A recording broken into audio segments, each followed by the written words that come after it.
Inside a repair bay packed with engineers, a cold billionaire walked beneath harsh industrial lights. She pointed straight at a man in a janitor's uniform who had just stepped away from an open engine.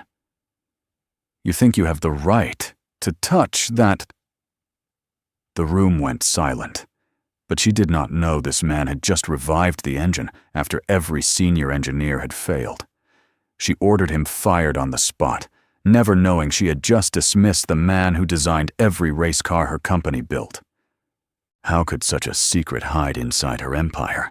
The Vortex Motorsport headquarters sat on the outskirts of Phoenix, a glass and steel structure that reflected the desert sun like a blade. Inside the lower repair bay ran 24 hours a day, the smell of oil and burnt rubber clinging to the walls. Mason Cole moved through that floor every night with a mop and a quiet expression, the kind of man no one looked at twice. His janitor's uniform was always clean, his tool belt empty of anything that mattered, and his name appeared on no roster except the maintenance schedule. He had worked at Vortex for 19 months. He arrived before the senior engineers left after the night shift cleared, and spoke only when spoken to. The men in the upper bays called him the mop guy when they remembered him at all. They did not know his hands had once shaped the very engines they argued over each morning, and Mason had no intention of telling them. He had walked back into that building under a fake employment history for reasons he kept to himself, and he had every intention of leaving the same way he came. Above him on the executive floor, Evelyn Vance ran the company with the precision of a surgeon and the patience of none. She had inherited Vortex from her late father 6 years earlier, and had since turned it into a global racing empire valued at over $4 billion. She wore tailored black suits, never raised her voice, and dismissed 3 division heads in her first quarter without explanation. The press called her ruthless. The board called her effective. She believed in numbers, in process, in the chain of command she had built around herself. Cameron Blake stood beside her at every meeting, the chief operating officer who had been with the company longer than Evelyn herself. He controlled the engineering pipeline, the procurement contracts, and the internal documentation system. His office was lined with photos of championship trophies and handshakes with senators. He smiled often, but never with his eyes. Whatever Evelyn signed, Cameron had already prepared. He had survived 3 regime changes inside Vortex, and he had not survived them by accident. The chief engineer, Isaac Porter, ran the technical department from the 3rd floor. He was a competent man with a clean record, the kind of leader who never disagreed with Cameron in public and never quite agreed with him in private. His team of 42 engineers had been working for months on the new GT Series engine, the centerpiece of the upcoming championship campaign. They were proud of their work. They were also running out of time, and Isaac knew it before anyone said it aloud. The trouble began on a Tuesday morning when the GT Series prototype failed for the 7th consecutive run. The engine block held the fuel injection cycled correctly, but at high revolutions, the entire system collapsed into a vibration pattern no one could explain. Telemetry data showed a flaw deep in the harmonic balance, somewhere between the crankshaft geometry and the cylinder firing order. 3 weeks remained before the Daytona qualifying event. The board was watching, and the press had begun to circle. Isaac assembled his best men in the upper bay and ran calculations for 36 straight hours. They replaced bearings, recalibrated timing, rewrote firing maps, and torque-tested every component. Nothing worked. By the 3rd day, the engine had been torn down twice and rebuilt twice, and the vibration returned each time at exactly the same threshold. One of the junior engineers admitted off the record that the design itself might be wrong. He was reassigned within the hour, and the meeting moved on as if he had never spoken. Mason cleaned that bay every night. He emptied the bins, wiped the tool stations, and walked past the open engine without ever seeming to look at it. But he had been listening for 3 weeks. He had read the discarded printouts in the recycling bin, traced the harmonic graphs in his head, and seen the error before any of them. The current blueprint had been altered somewhere down the line. Someone had moved a single counterweight angle by less than 2 degrees, and that small change had been carried forward through every revision since. The engine was fighting itself. He told no one. He had learned long ago that speaking up inside this company cost more than staying silent. But on the 4th night, when the bay was empty and the prototype sat alone under the work lamps, something in him gave way. The Daytona deadline was a week closer. The engineers had gone home defeated. And the engine, that beautiful broken thing, was a problem he could have solved in his sleep when he was 26 years old. Mason set down his mop. He pulled a worn leather case from his locker, the one he had not opened in 19 months, and selected 3 precision tools by feel. Then he walked to the engine, lifted the housing cover, and got to work. He moved without hesitation the way a man moves through his own house in the dark. He repositioned the counterweight, adjusted the secondary balance shaft by hand, and recalibrated the firing offset, using nothing but a torque wrench and memory. 3 hours later, he closed the housing, wiped his hands on a shop rag, and started the engine. It ran clean. The harmonic vibration that had defeated 42 engineers was gone. Mason listened to it for a full minute, the way a man listens to the breathing of someone he had once loved. Then he shut it off, returned his tools to the locker, and went back to his mop as if nothing had happened. He thought he had been alone. He had not. The bay's overhead camera had caught every motion, and the security desk flagged the unauthorized access within minutes. By the time Mason finished his shift at 6 in the morning, the alert had reached Cameron Blake's desk. By 7, it had reached Evelyn Vance. She arrived at the bay at 7:45, walking through the corridors at a pace that made her assistants jog to keep up. The entire engineering team had been called in. They stood in a half-circle around the prototype, Isaac at the front. Cameron at her side, the junior engineers in the back row trying not to be seen. The engine was running. The data screens behind it showed clean numbers, perfect numbers. Numbers no one in that room had been able to produce in 3 weeks. And in the corner, holding a mop, stood Mason. Evelyn took in the scene in less than 2 seconds. She did not ask questions. She did not request a report. She walked past Isaac, past Cameron, past the row of engineers in their company polos, and stopped 6 feet from the man in the janitor's uniform. The harsh industrial lights caught the sharp line of her jaw. Her voice, when it came, was quiet and very cold. "You think you have the right to touch that?" Mason did not answer. He met her eyes and lowered his head slightly, the way a man does when he has decided that explaining will not help. Evelyn studied him with the same flat expression she used in board meetings. "Do you understand what you have done? This prototype is worth $8 million. This project is the foundation of our championship year, and you, a man whose job is to clean floors, decided to open it. Without authorization, without qualification, without permission." Cameron stepped forward, ready with the procedural angle. "Ms. Vance, this is a clear breach of safety and intellectual property protocol. He should not have been near the bay after hours." Isaac said nothing. His eyes moved between the running engine and the man in the corner, and something passed across his face that he did not let anyone see. Evelyn turned to her chief engineer. "Did your team approve this work?" "No, ma'am," Isaac said. "Did anyone in this room authorize this man to touch a $4 billion program?" "No, ma'am." She turned back to Mason. The room held its breath. 42 engineers, 2 executives, and a single janitor stood inside. A silence so heavy it pressed against the walls. "You are terminated," Evelyn said. "Effective immediately. Security will escort you off the property. You will not return. You will not contact anyone in this company. If you have left so much as a screwdriver in that engine, you will be liable for every dollar of damage we discover. Do you understand me?" Mason looked at her for a long moment. Then he nodded. Once set the mop carefully against the wall and walked toward the bay door without speaking.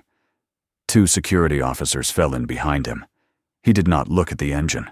He did not look at Isaac, or at Cameron, or at any of the engineers who would be taking credit for his work within the hour. At the threshold, he stopped. He did not turn around. He spoke just loud enough for the front row to hear. "The counterweight is still off by 0.3 degrees. It will run for now. It will not run at Daytona." Then he was gone. Cameron made a short, dismissive sound and gestured for the team to return to work. Isaac did not move. He stared at the engine for a long time, then walked to the data screen and began scrolling through the harmonic readout with the slow, careful motion of a man who was beginning to suspect something he could not yet name. Evelyn watched the bay door swing shut. The image of the man in the janitor's uniform, calm and unbroken, lingered in her mind in a way she could not place. She turned to Cameron. "Send me his file by noon." "Of course." She walked out of the bay without another word. Behind her, the engine kept running, and somewhere in the harmonic data on the screen, a single number drifted by 0.3 degrees, just as the janitor had said. By the end of that same morning, Mason Cole no longer existed inside the Vortex system. His access badge was deactivated before he reached his car. His name was scrubbed from the maintenance roster, his locker emptied by security, and his final paycheck processed at a flat termination rate with no severance. Cameron Blake personally signed off on the paperwork and forwarded a brief memo to the executive floor describing the incident as a closed matter. Within 4 hours, it was as if the man had never set foot inside the building. The story spread across the engineering floor faster than any official statement. By lunch, every junior technician had heard some version of it. The janitor who broke into the prototype. The janitor who got himself fired in front of the CEO. A few of them laughed about it over coffee. A few of them did not. The senior engineers said nothing at all because the engine was still running, and none of them could quite explain why. Cameron moved quickly. By mid-afternoon, he had drafted a new set of access protocols, restricting the lower-tier staff from any zone above the basement maintenance loop. He framed it as a safety measure, supported by the morning's incident, and routed it directly to Evelyn for signature. He also took the opportunity to consolidate 2 engineering subteams under his own oversight, citing the need for tighter workflow during the Daytona push. Each move was small. Each move was reasonable. Together, they tightened his grip on the technical pipeline by another full turn. Isaac Porter signed the new protocols without comment and went back to his data screen. He had been reviewing the harmonic readout from the prototype for most of the afternoon, and the more he looked at it, the less it made sense. The engine was running cleaner than any GT series unit they had built in 2 years. The vibration pattern was not just suppressed, it was gone. Whoever had touched that engine had not patched a problem. They had returned the system to a state Isaac had never seen before in his 10 years at Vortex. He pulled the original GT series schematics from the archive. The current revision, the one his team had been working from, showed the counterweight at a precise and familiar angle. He compared it to the harmonic signature now coming off the prototype and ran the geometry backwards. The math told him the engine on the bay floor was not built to the current blueprint. It was built to something older, something the company no longer had on file. Mason did not go home that day. He drove out of the Vortex parking lot and kept driving until the city dropped away behind him, and he stopped at a diner off the interstate where no one knew his face. He sat in a back booth with a cup of black coffee for almost 2 hours. He had walked into Vortex 19 months ago for a single reason, and he had failed at it. He had told himself he would stay invisible, finish what he came to do, and leave the way he had come. Instead, he had touched the engine, and now the door behind him was closed. He thought about the man he had been at 26, the one who had drafted the original GT platform on a folding table in a rented garage and licensed it to Vortex for what had seemed like a fortune at the time. He thought about the contract he had signed, the non-disclosure clauses he had not read carefully enough, and the slow series of events that had eventually pushed him away from the company that had bought his work. He had spent a decade somewhere else after that, doing other work in cities far from Phoenix, keeping his name off everything. When he finally came back, the only door open to him at Vortex had been the maintenance entrance, and even that had required a fake employment history. He had taken it. He had told himself it would be enough just to be near the work again. That night, in his small rented apartment on the east side of the city, he opened a metal lockbox he had not opened in 8 years. Inside were 3 things: a faded employee badge with a different name on it, a photograph of a younger man standing beside an engine block, and a sealed manila envelope. He looked at all 3 for a long time. Then he closed the box and put it back on the shelf. He had walked away once before. He could walk away again. He did not know that Isaac Porter was at that exact moment sitting in front of a screen on the 3rd floor of Vortex headquarters, scrolling through a digital archive of every GT series revision filed over the last 15 years. He did not know that Isaac had just found a discrepancy in revision number 41, a single counterweight angle adjustment, recorded with no engineering signature attached. He did not know that Isaac was beginning to ask the kind of question that inside Vortex was not safe to ask out loud. The next morning, Evelyn Vance read the file Cameron had sent her. It was 3 pages long.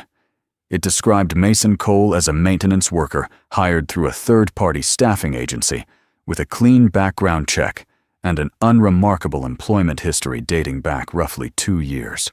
There was no mention of any prior connection to the company. There was no mention of engineering experience. The file ended with a brief note recommending no further action. She closed the document and looked out her office window for a while. She had spent 20 years in business, and she knew what a clean file looked like. This one was too clean. The man she had seen yesterday in the bay had not moved like a janitor. He had not stood like one.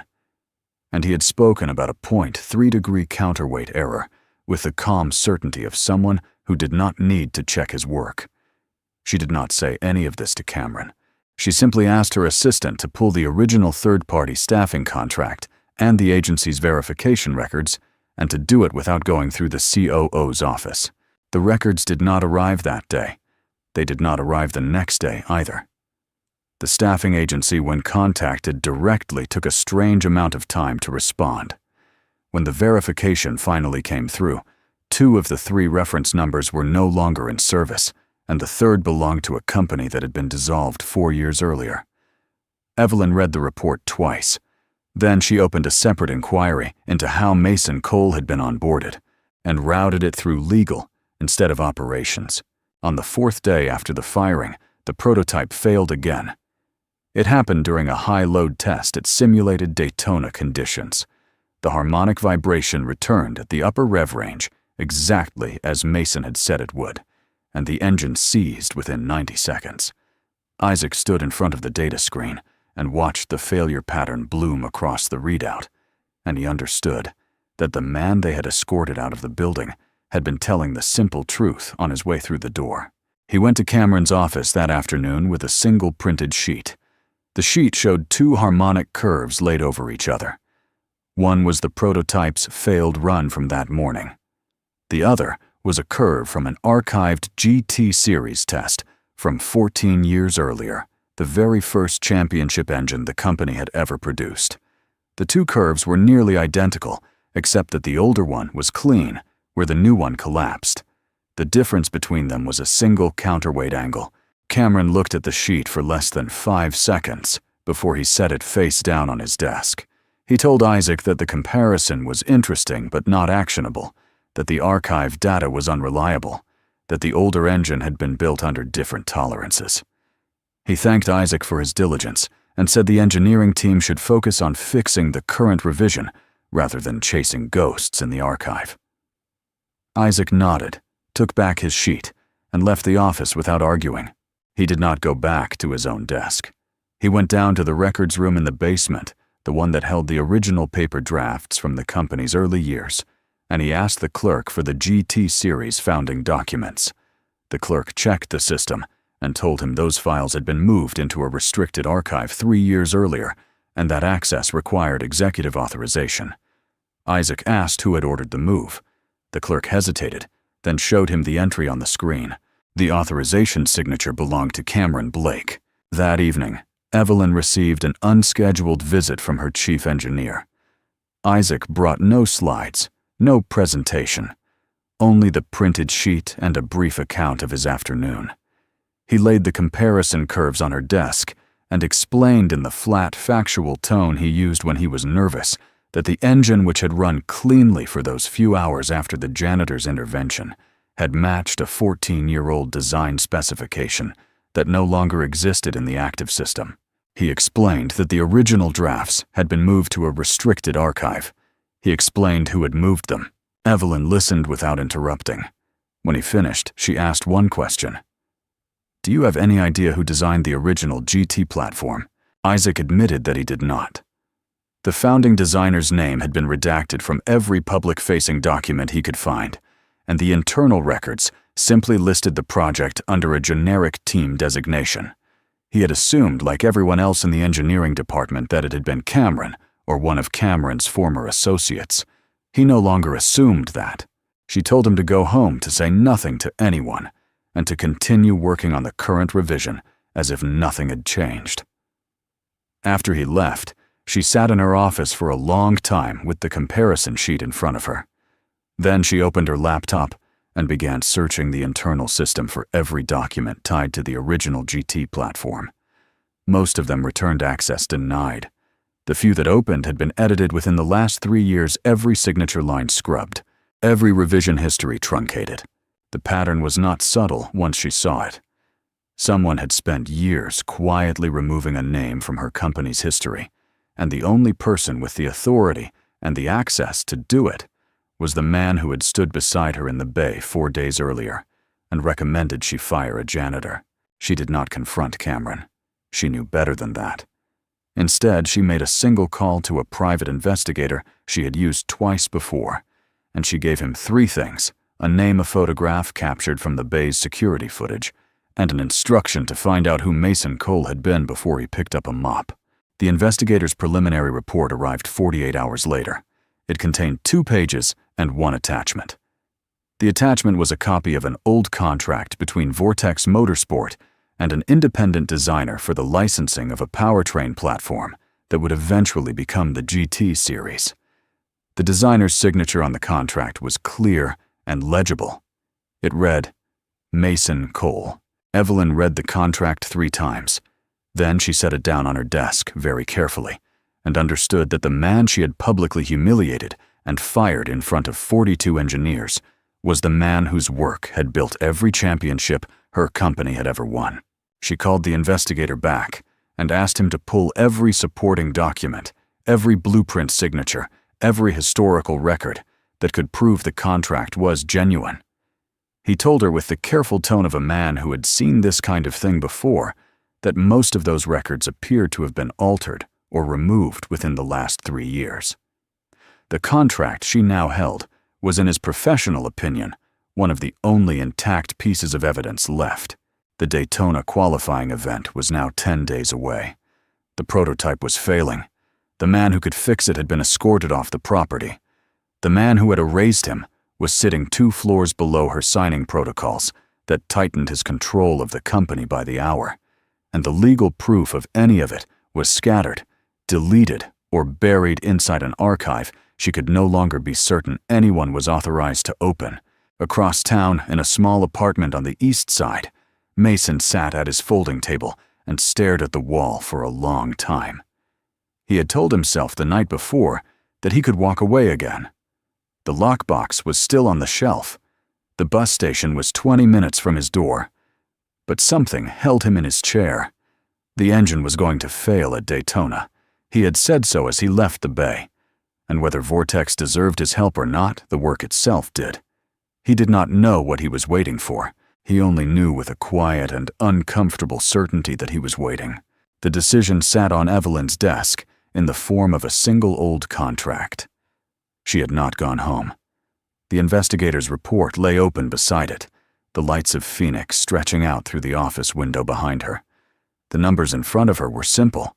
The Daytona qualifying event was 10 days away. The prototype could not pass certification in its current state. The only man who knew how to fix it had been escorted off her property by her own order, and the executive who had orchestrated years of quiet erasure was still inside her building, signing protocols and consolidating divisions with her authority backing him.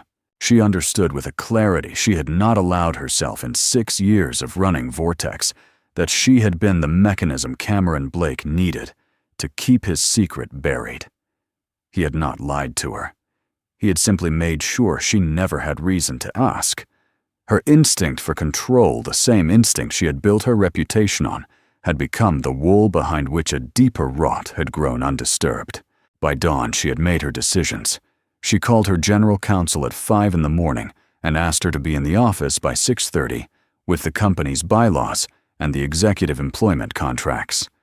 She called the head of corporate security and asked for a full audit of all archive access logs from the last 4 years, routed only to her. She called the board chair and informed him that an internal matter would require executive action before the Daytona event, and that she would brief him afterwards rather than before. He did not argue. She rarely gave him reason to. Cameron arrived at his office at his usual 8 o'clock. The general counsel was already waiting for him, along with 2 members of corporate security. The conversation lasted 9 minutes. He was placed on immediate administrative leave, pending an internal investigation into document tampering, archive manipulation, and potential intellectual property fraud. His access credentials were revoked in front of him. His company devices were collected. He was escorted out of the building through the main lobby in full view of the staff, who had spent years assuming he was untouchable. He did not raise his voice. He did not threaten. He smiled the same smile he always smiled, the one that did not reach his eyes, and told the security officer at the door that Evelyn would regret this within a week. Then he was gone. The lobby returned to its normal rhythm within minutes, but everyone who had seen him walk out understood that something fundamental about Vortex had just changed. Evelyn did not watch from her office window. She was already on her way to the basement archive with the general counsel and a forensic specialist. She stood beside them while they unlocked the restricted vault and began cataloging every original GT series document that had been moved out of general circulation. The forensic specialist confirmed within an hour that the vault contained roughly 340 pieces of source material, most of them original drafts on paper, and that nearly all of them carried a single signature in the corner: Mason Cole. She had the documents photographed scanned and entered into a new secured archive under her direct authorization. By mid-morning, the engineering department had been informed that all current GT series work was suspended pending review, and that a complete revision audit would begin the following day. Isaac Porter received the announcement at his desk, read it twice, and went very quietly to the men's room and stood at the sink for a long minute before returning to his work. Evelyn drove herself to the east side of the city that afternoon. She did not bring an assistant. She did not bring security. She had the address from the investigator's report, and she parked her car on a quiet street outside a small 2-story apartment building with cracked stucco and a row of weathered mailboxes near the door. She climbed the stairs to the 2nd floor and knocked on the door of Unit 11. Mason opened it without checking who it was. He had been expecting someone, though probably not her. He was wearing a plain gray shirt and his hands were clean. He did not look surprised. He did not look angry. He simply stepped back and held the door open, and Evelyn walked into his apartment without saying anything. The room was small and orderly.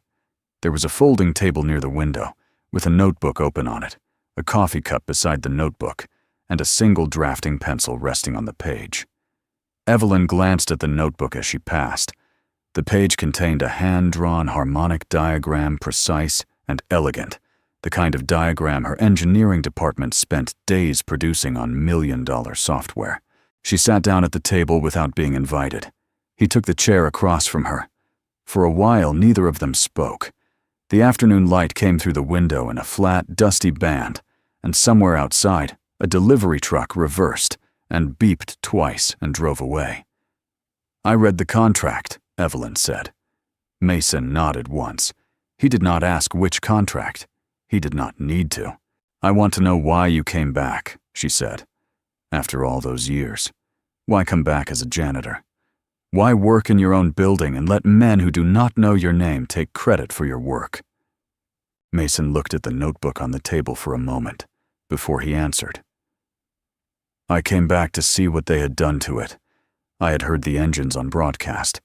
I could tell even through a television speaker that the geometry was drifting. I thought I would come close enough to confirm it, then leave. I did not plan to touch anything. But you did.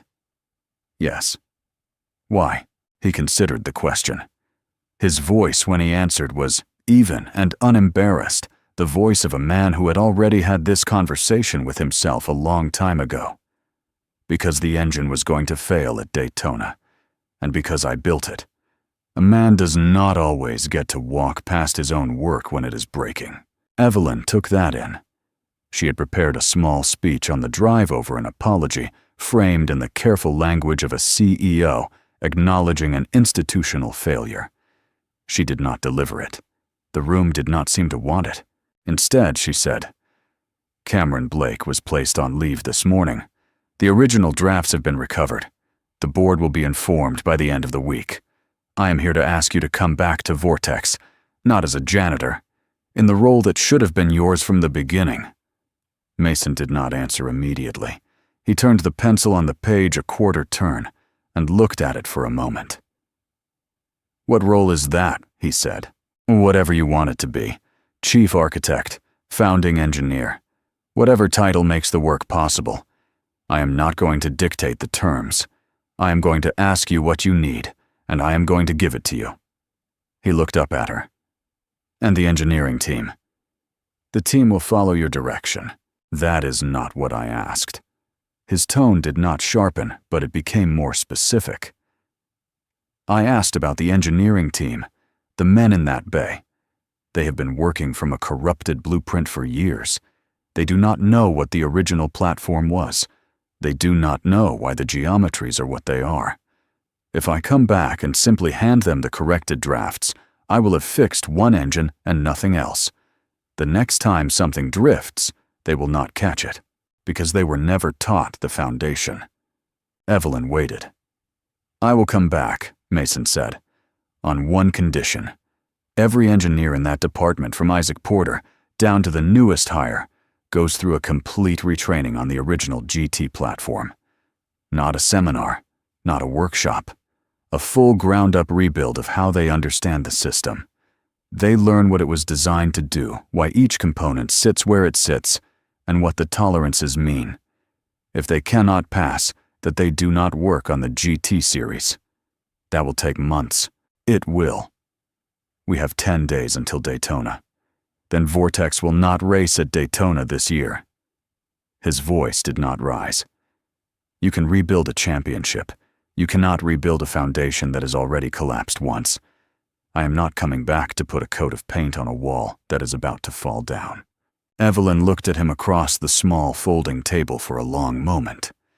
She was a woman who had built her career on protecting her company's name above almost everything else, and he was telling her calmly that the name was not what mattered, that the truth underneath the name was what mattered, and that without it, the rest was already lost.